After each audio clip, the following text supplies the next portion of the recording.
One of the most important skill sets that a real estate investor needs is how to analyze comps. This will make or break your deal. So having said that, today we're going to go through detail exactly why do we do comps, why is your ARV, which is after repair value, why is that important, and what is a step-by-step process. Best part is this: you do not need to be a real estate agent. You could be somebody who is brand new. And literally, if you go through this video, watch it a couple times, and then follow that process as you do your own comps before you put offers on a property, you will become an expert. But it just requires a little bit of knowledge and just a little bit of practice. And you know the best part? I'm going to share with you the exact calculator that we use when we're buying a property. Imagine having access to a calculator, which we call the max offer calculator. So now you know, you never have to overpay for your next flip. You will never miss it as long as you follow that process. And an additional bonus, we're going to give you a calculator for figuring out your rental properties or your cash flow on a property. So make sure you stick to the end, and we'll show you how to download it, and I'll walk you through the step-by-step process. So let's get started. So what we're going to do is the first thing we're going to look at, number one, is we're going to understand what is ARV, why is all this stuff important, and so I'm going to start with step one. So the first part is going to be is what are comps and what is an ARV. Comps is a short term for comparable properties, meaning similar properties to the one you have, whether it is completely needs work or whether it is completely fixed up. So the next term that you have to be familiar with is called ARV, after repair value. So why do we get into real estate? See, we get into real estate because we want to use real estate, whether it is buying and flipping, whether it's buying and fixing up the property and holding it for a long period of time, whether it is, and it's the same if it's a small condo, if it's a single family residence, or if it's a bigger multifamily. At the end of the day, what we're trying to figure out is, hey, what is the ARV, after repair value? When the property is performing well, whether for a flip, whether for a rental, what is that value? How much money can that make? Based on that, or how much is it worth? Based on that, what should I be paying? Is this a profitable deal for me? So basically, the way we do comps, and I'm going to go through the step-by-step process, is we're going to look at, okay, where's the property located? What type of property is it? What is the square footage? And we're going to go through that in detail. And then we're going to look at other properties that are in similar or as close as possible condition that are available in the marketplace. What are they selling for? Based on that, what can I get my property sold for? You know, and the best part about all of this is you don't have to be a real estate agent. You don't have to have a license. You can be absolutely brand new. And you know, a lot of times people have this kind of mistaken idea that, oh my God, to do flips well, to make money with real estate, I need to start out with a lot of money. That's not true. I need to have the ability to do a lot of rehabs. Actually, that's not true. We're not in the rehabbing business. What is real estate called? It's the investing business. What is investing? Investing is simply buying something at a really, really good value. You're buying a deal. That is basically what investing is, right? That you're buying a deal. So what happens is, this is exactly what I'm going to walk you through today. How do we come up with comps? How do we do ARV? How do we really know whether the property that I'm buying is a good deal and should I buy it? And that starts with understanding comps and ARV. So let's get started. So having said that, the first thing what we're going to look at is what are the tools that we need. Now, for some people, it may be the MLS. If you're a real estate agent, you have access to MLS. But guess what? Most people are not real estate agents. In fact, a lot of investors, right? Like with us, we have a high percentage of people that happen to be in real estate, and they come to what we call mastery, which is a way for them to work with me one-on-one. But that's only 20%. The rest, 80%, in fact, some of the people who have the most amount of properties, they have never been a real estate agent. So don't worry if you're brand new. So the couple of tools that we're going to use, and these are the ones we're going to focus on for today's discussion. It's going to be Redfin, which is a website. You have an app for that, and you have a website that helps you do comps, and you have another one called Zillow. And both of these are 100% free. They both have apps. They have great apps.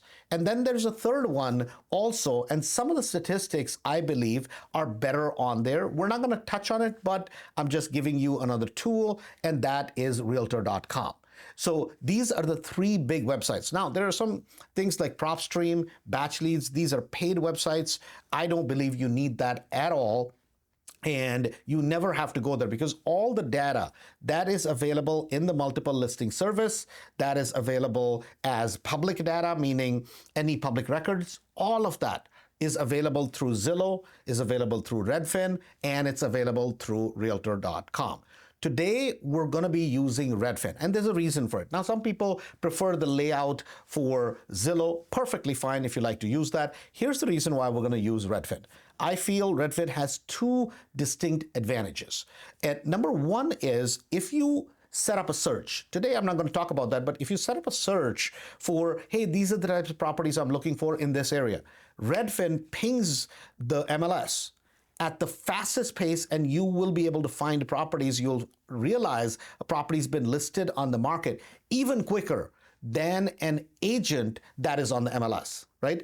Redfin is a powerful tool for that. Secondly, when we're doing comps, when we want ARVs, when we want to look up, hey, what did the other properties sell for? For some reason, in states like Texas and in a couple other states that are called non-disclosure states, in those states, Zillow does not give you the sold values. They give you the actives, they give you the property's pending contract, but when you look at sold values, it will show as blank. Redfin, for some reason, I don't know if it's something through the MLS, whatever they have access to, Redfin data gives you the sold comps also. So because this video is going to be watched by everybody around the country, we're going to deal with Redfin. But if you feel comfortable working with Zillow, you're perfectly fine. So having said that, let's get started. Now, what are the key things that we're going to understand about looking up comps, understanding comps? So first off, what we have to look at is the first thing I would suggest that you do if you're looking at a property. So imagine you're sitting at home and you're looking through some properties and you're in a particular area, you're in a suburb of some town, and this is going to be the same thing if you're in a big metro area. You're in Phoenix, you're in Miami, you're in Austin. It really doesn't make any difference. As the density of the population around you goes up, the smaller the area you're going to look in. Meaning, so I happen to be today in our Chicago office, and we happen to be a suburb, which is about 20 miles outside of Chicago. So if I'm in the suburb I'm in, which is called Lombard, right next to it is Oak Brook, right? Oak Brook happens to be a very expensive suburb in generally big homes with big pieces of land. So if I'm looking for a property to comp, meaning look at what is it worth, what am I going to do? I'm going to compare it to properties that are in Oak Brook area, and I'm going to compare it with similar type of land, similar year built, those kind of things, right? Now, if I'm in the city of Chicago, guess what? I can't go a mile out in Chicago because the density of the population is so high that I'm going to try to look within a 3 to 4 block radius, because you may go in certain parts of Chicago City, right? You may be in a really, really nice pocket, right? A perfect example, some of you may have heard University of Chicago. The area around University of Chicago, in the south side of Chicago, literally you have certain pockets where a 3-unit building will sell for $700,000-$800,000. Yet you go 3 or 4 blocks away, suddenly the area becomes rather interesting, right? And not interesting in a positive manner. So within a 4 block distance, it goes from an absolutely, you're in the middle of one of the best universities in the world, to an area which you're like, oh my God, this is a war zone. But that's just how big cities are. Now, generally with suburbs, there's going to be a lot of uniformity, and it's going to be uniformity for miles and miles. The less the people, the larger the area you're going to have to look at. Like if you're, let's say, 50, 60 miles outside of the city. and you live in a county which is sparsely populated, then when you're looking at your comps, you're going to look at a much larger radius because you may not have as many people living in the area and as many properties. So just keep that in mind. Closer we get to a bigger city, we look in a denser and denser and smaller radius. So what are some of the basic things that we have to consider?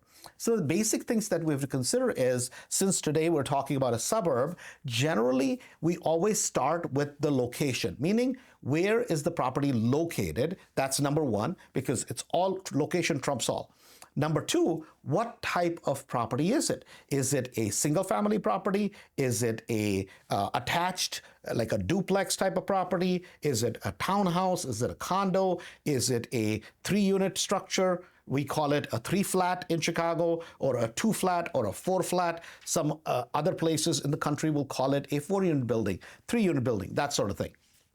So we're going to compare what is the location, number one, because you could literally have one suburb, super expensive, right next to it, another suburb, not quite as expensive. Maybe this area has great schools. So for the same exact property, it may be 100, 200, 300,000 more for the exact same property, and that may be the price difference between the suburb. So we're always going to consider the location. Next thing is going to be size of the house, in general size, right? When was the property built, ballpark? Meaning, is this a property, like if when we're in the Chicago market, it's no big deal as we get closer to the city for a property to be 60, 70, 80, 100 years old. That's every property is like that. Why? Because Chicago is an old city. Now you go to Phoenix, it's not going to be that. A 30-year-old house is going to be an old house in Phoenix, because that's just Phoenix is a relatively much younger city. So you can't compare a cinder block property that was built, which is 30, 35 years old, to another ranch, which is brand spanking new. Because guess what? They're built in different eras, and they're going to be priced accordingly based on the location. So the things that we have to consider for this is when we're comping a property. Number one, we have to consider the location. Number two, we have to consider the type and style of properties. Number three, we have to consider how many units does it have? So perfect example, the other day somebody saw one of my videos and called me, and they're like, Andrew, I live in, I believe it was somewhere in Chicago. And they're like, well, I'm comparing my property and then there's another property that is next door that just sold. That property just sold almost for $750,000. And he's like, I think my property is nicer, so my property is better. So I'm like, well, let's look at it. Is it a single family? He's like, yes, it's a Chicago bungalow. This is a certain type of a brick structure, which with kind of a beautiful looking octagonal bungalow up front. It's called a Chicago style bungalow built in that era. And I'm like, how many bedrooms? Bedrooms were the same. Everything pretty much was the same. I'm like, let me ask you this, right? Is that the only sale that sold for $750 over there? Yeah, because they had fixed it up really nicely. I can do even a better job. Mine is going to be worth $800. I'm like, wait a minute. I'm like, let me ask you this. What other bungalows that have sold in that particular area, what have they generally sold for that are fixed really nicely? Well, generally they've sold around $600. So I'm like, okay, hold on. So the property next to you sold for $750.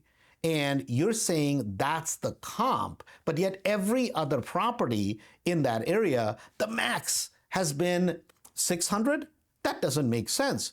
Now, as I start doing some homework, I pull up that property on Redfin, and guess what it says?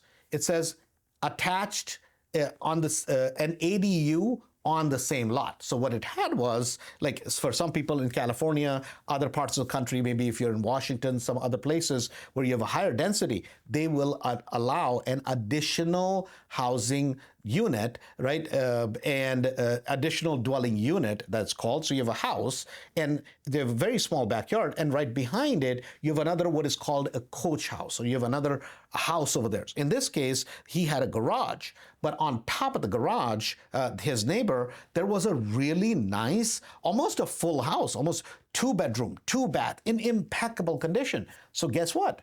That property's value is artificially higher. And it's higher why? Because not only are you getting the house, but you get an additional ADU with it, which you can rent out, and that increases the value. So we have to be careful. So when I told this to the guy, he's like, well, but that's just an additional unit that was put on at some point. I'm like, yeah, but that has value. So whenever we're comparing the comps, we always have to try to get it as close or similar to. You're never going to find a property that is going to be exactly the same. So as we started this, I showed you guys, there's a picture kind of on the front part of my presentation, and that is a property. We're going to analyze that together. I'm going to show you exactly how I go through those comps. And based on that, we're going to come up with an ARV. And in the end, what I'm going to show you is how do we do the calculation using the calculator that I'm going to share with you. It's a proprietary calculator, but you're going to have that just after you get through the video. We're going to show you where to download it for you. So let's get started. So the first thing what we're going to do is we're going to go in, look up the address of the property. I already have the address. And the first thing you always want to do is go type that address. In this case, it happens to be 1714 East 93rd Street in Glenwood. So I type that, I go to Google, and it gives me an idea. Now, the reason why I start here and immediately I don't go to Redfin, what I want to do on the first step, remember I said location.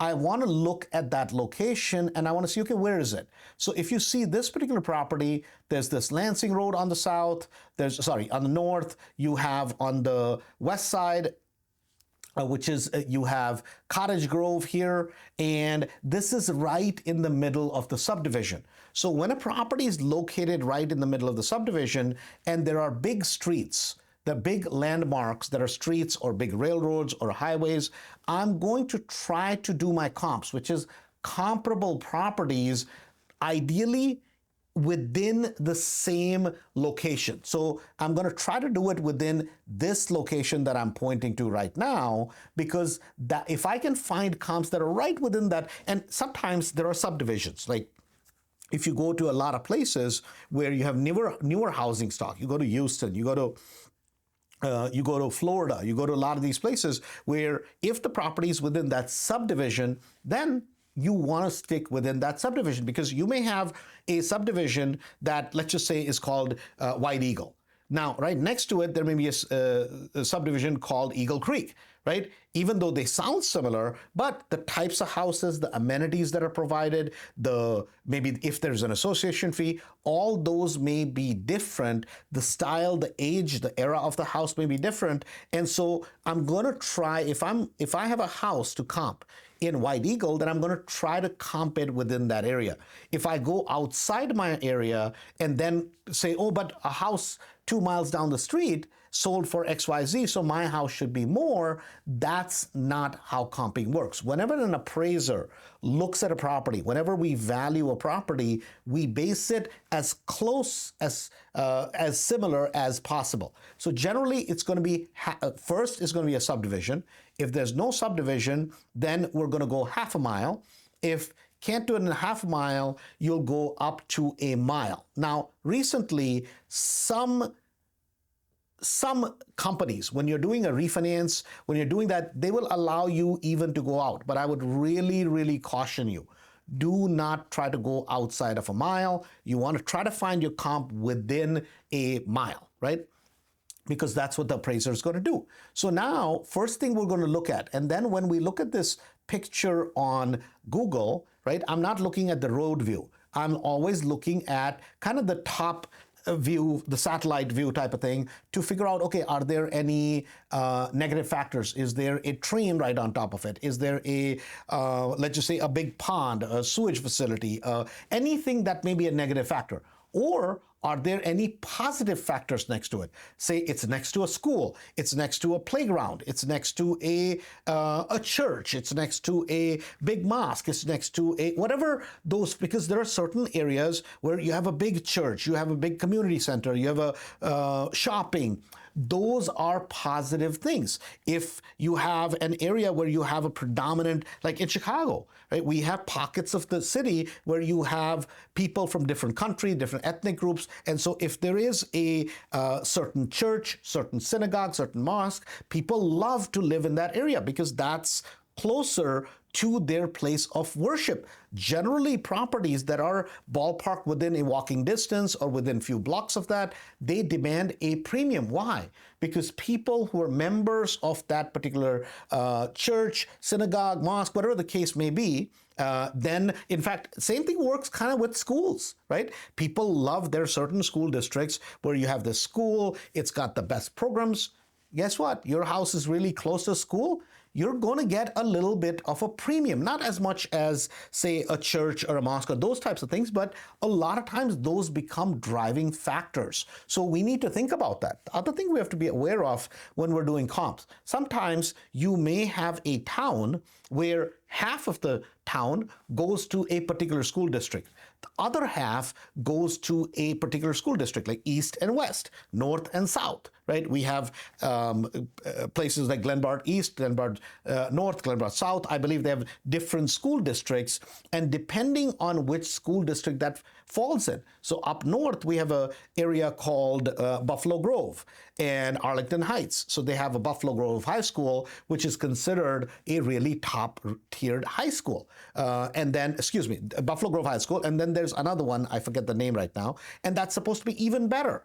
And so those nuances, if you're going to be looking in that area, they become important. Guys, real estate investing has to, remember, the word is investing.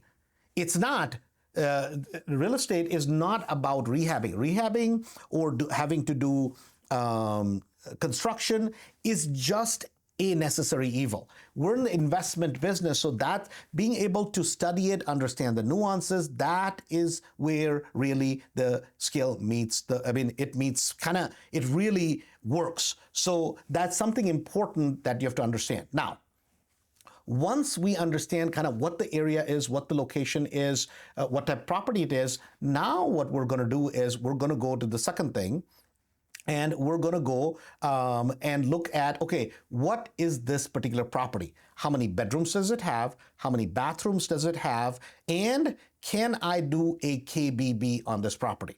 So KBB is a term I came up with. It's called kitchen, bedroom, bath, right? So what that means is, can I take it from a 2-bedroom? Can I make it a 3-bedroom?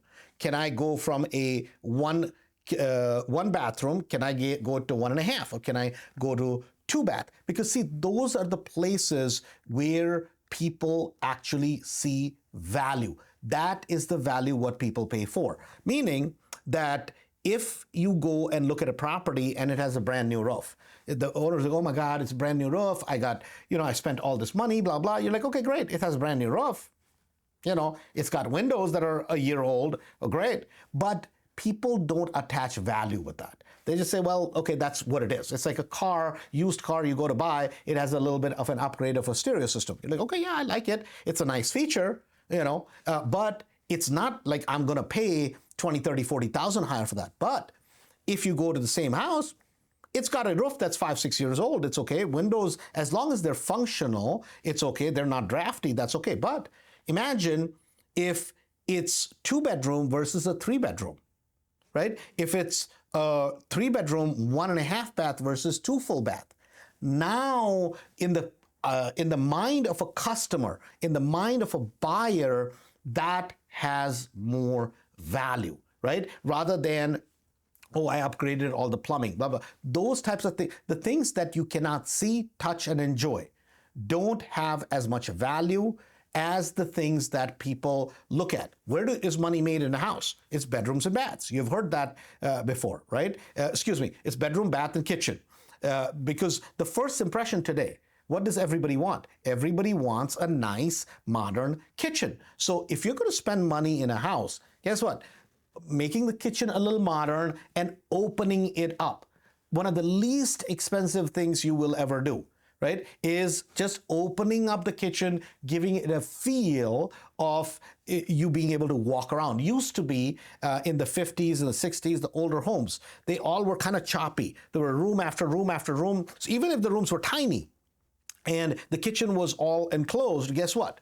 That's just what that era was. People had more kids generally. They had a small table. Everybody would just congregate around it. That's just how it was.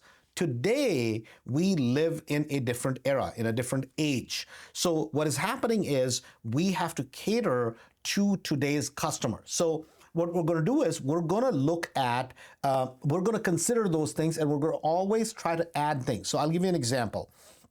If you are opening up a kitchen wall, meaning there's a kitchen, there's a wall behind it, it's kind of enclosed in, and then there's a wall and there's a small door going into the living room. To open that particular wall up, generally, as long as it's not a load-bearing wall, it's extremely inexpensive.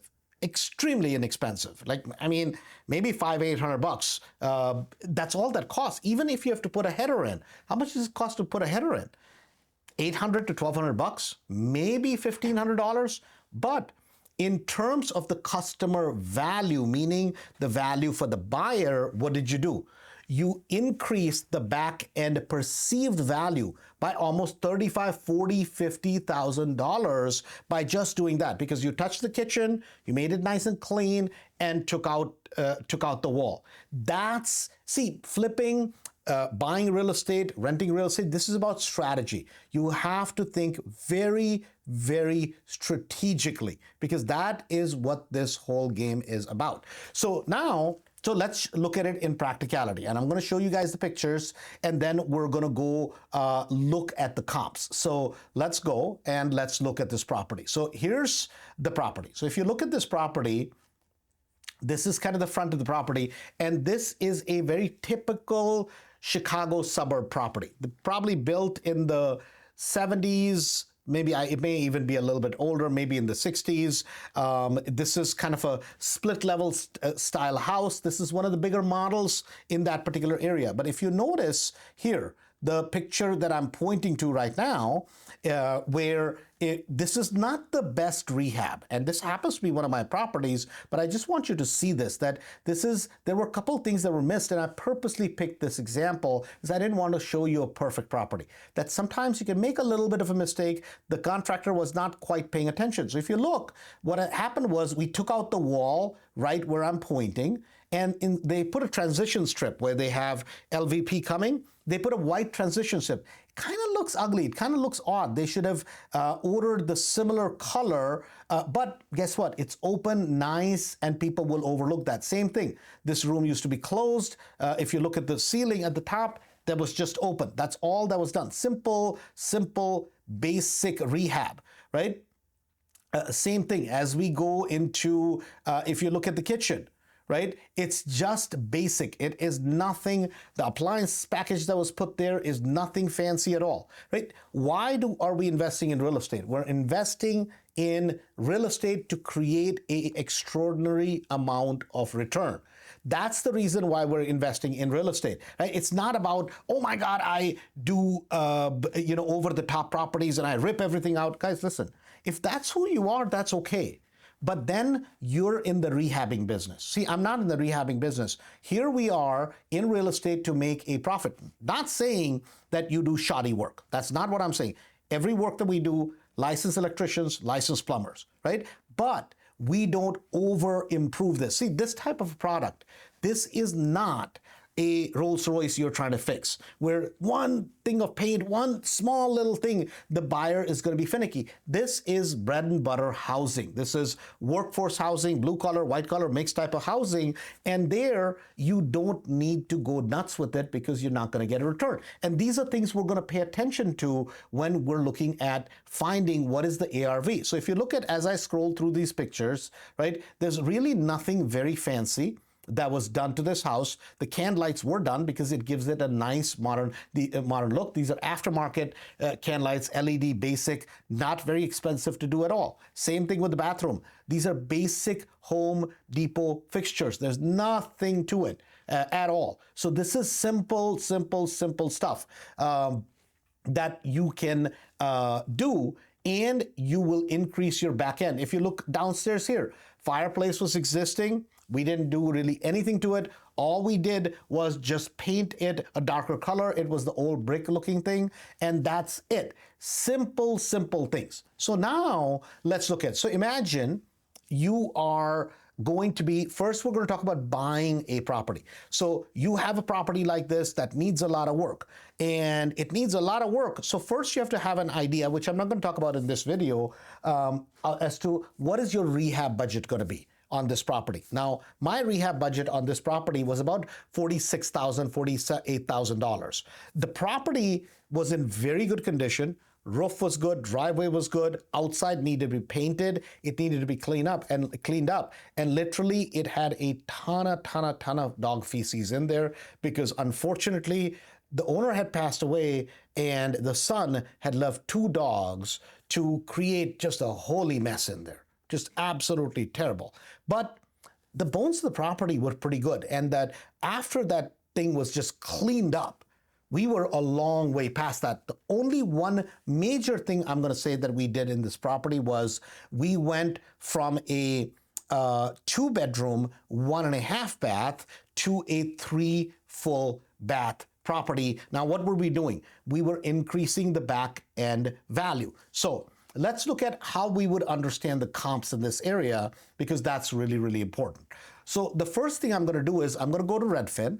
And you can do this on your phone, you can do this on your iPad, you can do this on your computer, right? Today, for demonstration purposes, I'm just showing it on my computer. So I go to Redfin, and then I go and I'm going to put in, so let's just actually do that. So I'm going to show you all the way from the top that way. Okay, so this is kind of what it's going to look like. Now I'm going to go here, I'm going to put Glenwood, and I'm just going to hit search. And it's going to give me all the properties. Now it's going to be for sale, coming soon, active, under contract, so on and so forth. First thing I'm going to do is I'm going to take out the coming soon, right? Because I just want to look at, hey, what is on the market right now? And now this is important. This is really, really important, so pay attention to this. If I'm in a market which is a really strong market, everything is selling, anything comes in the market is gone, then I don't have to focus on as many properties that are active, that are pending contract or under contract. But because I can look at solds, hey, what sold last 6 months? Probably my property is going to sell higher for a similar type of a property, right? So you can't compare a ranch to a split level, but you got to stay in the same category. But you know you're going to set higher numbers because the market's going up. But what happens, like we're facing right now? Some parts of the country, the market's coming down. You look at Florida, you look at Texas, you look at Tennessee, Arizona, Nevada, a lot of the parts of the country, the market's coming down, and people are scared. They're like, oh my God, we don't know because properties are not selling. Guys, that's where you separate the men from the boys, right? So in that particular type of situation, what you have to focus on is, hey, how many properties are active right now, right? How many properties are active right now that are on the market that are being similar type, like my house, that is competing with my house? How many properties that are exactly the same like mine that are pending contract or similar to pending contract? And how many properties sold in the last 3 months or 6 months? That's how we're going to look at it, right? So we're going to understand the market like the back of our hand. That's what's going to help us pay a good price, know that we paid a good price, know that it's a deal, and know that we're going to make money. Same exact thing for a rental. You're just looking at it from the rental side of it, that, hey, for this price, can I put a loan on it? Can I rent it out? Can I make money with it, right? So now what I'm going to do is first go here, take out coming soon, put done. Then I'm going to look at the next thing. I'm going to go to here, home type. Now, I don't want to compare a condo to a townhouse to a land to multifamily. I only want single family homes. So I'm going to put house, I'm going to put done. And then what I'm going to do is, instead of recommended, this is recommended for people to see by Redfin. I'm just going to go put, not high to low, I'm going to put low to high. Meaning, what are the properties that are on the lower price range, and then how do they go up, right? Why do I do that? See, I do that because I'm generally trying to get an idea of what is the inventory like in that town. In this case, the cheapest property is 159 for a small ranch. And as we start going up in square footage, of course, the price starts getting higher, right? To all the way to a property which is actually to 285, which is kind of like the property I sold. And then there's another one right now for 334, right? So it's similar type of property. I believe the model I had was a little bit bigger, but that's kind of what's there. So what this does is in a matter of a minute, you can look at really quickly. Now what I'm going to start doing is this. I'm going to start looking at, okay, can I compare it to this little ranch? No, this is a 2-bedroom, 1-bath ranch. The property I have, I'm buying it as a 3-bedroom, 2-bath, split level, almost 2,300 square foot. This house is too small, so I don't need to consider it. 160, too small. 174, small house, it says 1,200 square feet, right? Now we start getting into something 3-bedroom, 1.5 bath. So what I'm going to do is, and each time I'm going to start looking at the inside, right? That's what Redfin gives me the power to do, is what was the condition in? And quickly I'm looking at it, like something to point out here. This property was, if you look at this is a property that was rehabbed, but it was not really done. I mean, look at the countertops. The countertops are old. This is Formica countertops that they bought these things, the laminate countertops at Menards, Home Depot, those kind of big box stores. These cabinets are really old and they've been painted. The appliances, I mean, they're not, so this is not a good rehab, even though that's what they're trying to portray as, and it's really, really cheaply done. Now, doesn't mean it's not going to sell, but is your property going to be in similar condition, or is it going to be in much better condition, right? Those are the things we're going to look at when we're doing comps. Now we're going to keep going down and we're going to look at, so here's another property, which is 224. And if you look at this is dated. So what are we doing? We are painting a mental picture. We're creating a catalog, a library in our mind. Okay, what are properties selling for? What are properties that are going to be competing with me? So in this particular area, right, now we start getting to a little bit bigger of the properties. As we start climbing in the price range, we're starting to get to 255, 259, 270. So if I look at this property, right? This looks like it's a rehab property in general. Hardwood floors, just basic. But look at this. Now, when I look at the kitchen picture, the cabinets, they look old. They may be new, but they're really, really, really cheap cabinets. And the way this has been done. So the way I would have done this is, even if I was doing this, I would, I think these cabinets are painted. I may be wrong, but looks like they're painted. But the hardwares and fixtures, these look plasticky. I'd put a little bit nice hardware, because a cheap hardware, maybe 80 cents, 90 cents, $1. More expensive hardware, maybe $2, $3, right? But it makes it look nicer. The back finish over here, this is a little bit older design. I don't even know if they touched it, but it looks old. The faucet looks older style. The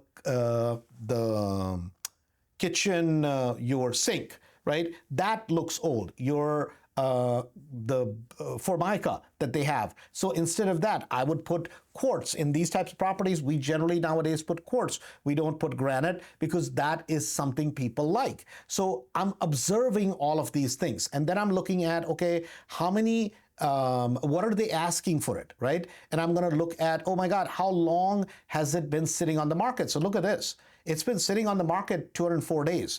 And this is where you have to get good at it, that if you truly want to know, and you see an agent in the area that's selling a lot, I would pick up the phone. I'm not going to call the Redfin agent here. The person I'm going to call is listed by. Whoever the person is listed by, that's the listing agent. If you see somebody's name come up over and over, I would pick up the phone and call them, ask them, hey, what do you think? What are properties selling here? Blah, blah, blah, blah, right? And I'm going to start going up here and start looking at, okay, properties that are completely fixed up. What do they look like? So if you notice something with all of these properties, most of them are not fixed up. Most of them are not done well, right? I mean, they're kind of blah. which gives you an opportunity that if you bring a property to market that is nicely fixed up, you may end up getting a good price for it. I mean, look at this one. This is on Cottage Grove. Beautiful picture on the outside, but how come they have no inside pictures? I bet you inside the property doesn't look as good, because otherwise, why wouldn't you put inside pictures, right? So that's kind of the process I'm going to go through. Now, once I'm done with that, now I made a note. Okay, there are 19 houses, but what is really going to be my competition?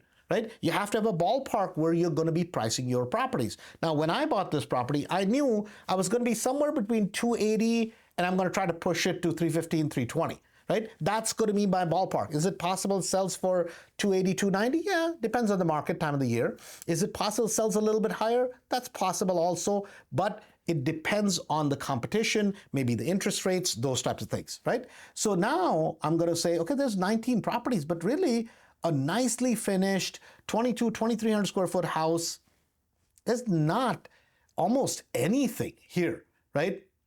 Even this property, they have it for 255 and 4-bedroom, 2.5 bath. Nice big house, but guess what? It's not even redone. So I know if I bring a good, clean product to market, I can sell that product because there's not a whole lot that is available for sale in that price range in the area. So that's how you kind of get an idea of that. Now, second step I'm going to look at is I'm going to go here and click on under contract pending. Okay, so now it gave me 27 total properties.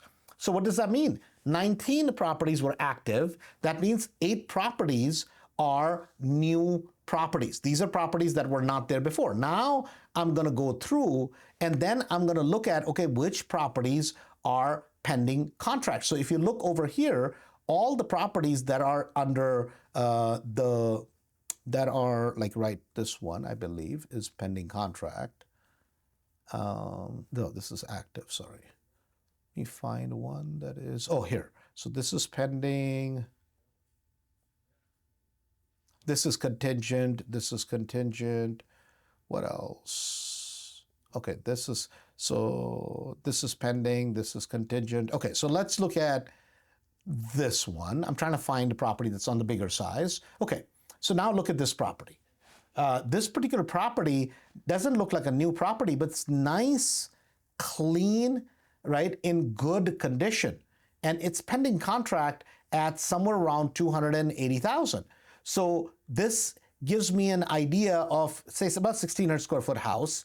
Then I'm going to look at another one. Is there anything else that's pending contract? There is another one that's right here. There's another one here. And what I'm going to do is I'm going to start going through, look at the fit and finish of those properties. How long were they on the market? See, what it does is it starts painting a picture in my mind as to what this whole area is, what does it look like, so on and so forth, right? Because that becomes really, really important to understand. So now I'm going to start looking at this whole thing, and that's going to help me figure out, okay, what condition do I need to have my property in to be able to get it sold? So look at this. This is another one, 269, right? Nothing spectacular here, but it's a nice, clean property. Look at the kitchen, right? Nice, clean property, nicely done, nothing over the top, right way of doing the property in this particular market. So now I have an idea of what's active, what's under contract. I know there's not a lot of competition in this particular case. And then I'm going to go and look at, okay, what has sold? And when I go look at what has sold in Glenwood, then I'm going to go do one more thing. That is, I'm going to go into filters and I'm going to make sure my house is all I'm looking for. And I'm going to look at, okay, give me what has sold in the last 6 months. Now, I'm going to keep in mind, did the interest rates go up? Did the interest rate come down? Was there a big change in any way in the marketplace, right? Those are things I need to keep in mind. Now, I'm going to go again, put low to high. So this is going to give me all the properties that have sold. And I'm going to start looking from low, and then I'm going to start going higher and higher and higher in that same area. And I'm going to start looking at, okay, what have the properties sold for? My property happens to be on the bigger size in this case, so I'm going to go probably to some of the bigger raised ranches, split levels in that area. So when I look at those, look at this one. This sold in November, and they did a nice job. Too much black in there as far as I'm concerned, but it looks nice. It's nice, clean, countertops, nice property, a little bit gaudy for my taste, but clearly people seem to like that in the area. That property sold for $339. Then let's go back. Let's look at, how about this one, $320. This is a smaller property. Small house, but wow, they got top dollar for this. So look at this, right? The way they have this house put together, nice, clean, mint condition, even though this is a resale house. Resale house meaning like somebody's living there and they're trying to sell a house. This is not a newly rehabbed property, but nice, full finished basement, nice, clean. The way they live is really is really nice. So they got a premium. How about this one? This sold at $315, right? So $315. Again, nice, clean, open kitchen. This is property they were living in. So this is a resale property also. But now what it starts doing is it starts giving me an idea of, okay, what are properties going to sell for? This is one for $284. A little bit darker colors, just the way this property doesn't pop. Those other properties looked a little bit nicer. They popped a little bit more. If this was done a little bit differently, and this is one of the smaller models, a little bit smaller, right? So now what happens is I start getting a kind of an idea of, okay, where is the ballpark property gonna sell for? See, that's how it helps me bring up the ARV. Now, what do I do? Because this question comes up, but Andrew, I have a property that is 3-bedroom, and the other property that's sold is a 4-bedroom. So then I always start with condition of the property. Okay, what is the condition your property is going to be in when you go to sell it? Well, it's going to be in mint condition. I'm going to do new baths, new kitchen, floors are going to be new, nicely painted, windows are going to be good. It's going to be in really, really good, strong condition. Well, then look at the 4-bedroom that's sold. Is it equally as good, if not better?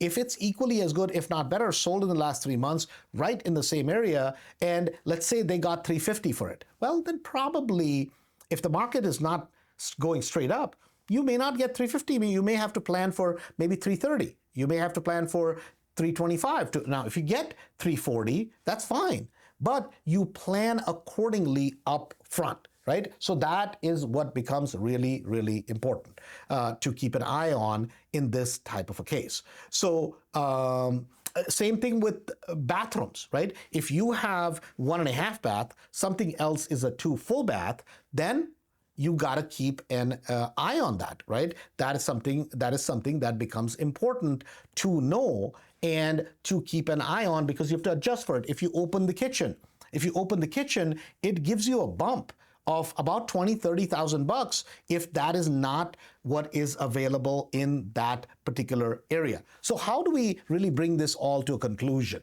So remember one thing, if you're in a state that is a non-disclosure state, something like Texas, make sure you use Redfin. For some of you, you may like Zillow. And in your state, like in Illinois, Zillow gives us all the stats that we need. So that's fine. In Florida, there's some stats that are available, some of them that are not. So in Florida, you have to kind of adjust accordingly. We use Redfin more for all our Florida properties. So these are just tools. And what the whole point of this exercise is, how do you determine a value? And guys, just please be very careful, especially as you get to areas that are closer and closer and closer, meaning they're in the city. And at that point, you have to start bringing your comps in, meaning in Chicago type of area where block by block, it will make a difference. Certain parts of Chicago, it's block by block. Great area, and then you have a crazy area. And it may be literally on the other side of the block, or it may be literally 2 blocks away, 3 blocks away. So those are things. So now when we do comps, you can't go compare your property that may be a 3-unit building to another property that may be 2 blocks away, because that may be across from a school. That may have other amenities that this doesn't have. And this is right across from a bunch of big multi-unit buildings. If it's right across from a bunch of big multi-unit buildings, guess what? Your property is not going to be worth as much. And so if you comp it to the other property and you pay accordingly, you will have overpaid for the property. So I'm going to go through and use the calculator. And this calculator, by the way, is available, and it is available for you. It's 100% free. It's our gift to you for watching this video. So let me go through and let me show you this calculator. We call it the flip and the rental calculator. So here we go. I have the calculator open, and it's very, very simple, and I'll show you how to use it. So let's say for that particular property that we were looking at, remember the property we were talking about. Okay, so here's the property. So on this property, remember what the property looks like outside, how many bedrooms it had, how many bathrooms it had. When I bought this property, it was a 3-bedroom, 2.5 bath. We knew that. So when I'm going to do my comps, I have to keep that in mind. Okay, what is it going to turn out to be? It's going to turn out to be about a 3.3, right? I'm going to have minimum of that, and the sub-basement is going to be finished. So I'm going to keep that in mind. So as we keep that in mind, and as we come to the calculator, what I was thinking was, well, maybe I feel very comfortable that I know I can sell the property for $300,000. So what am I going to do? I'm going to go here, put ARV, $300,000. Then rehab-wise, it smelled horrible, right? Horrible. So you get a bad impression of the house just because, and there was literally a lot of dog feces in that particular house. Just a mess, right? I didn't even go inside the house because I was like, this is just, it was middle of summer, terrible.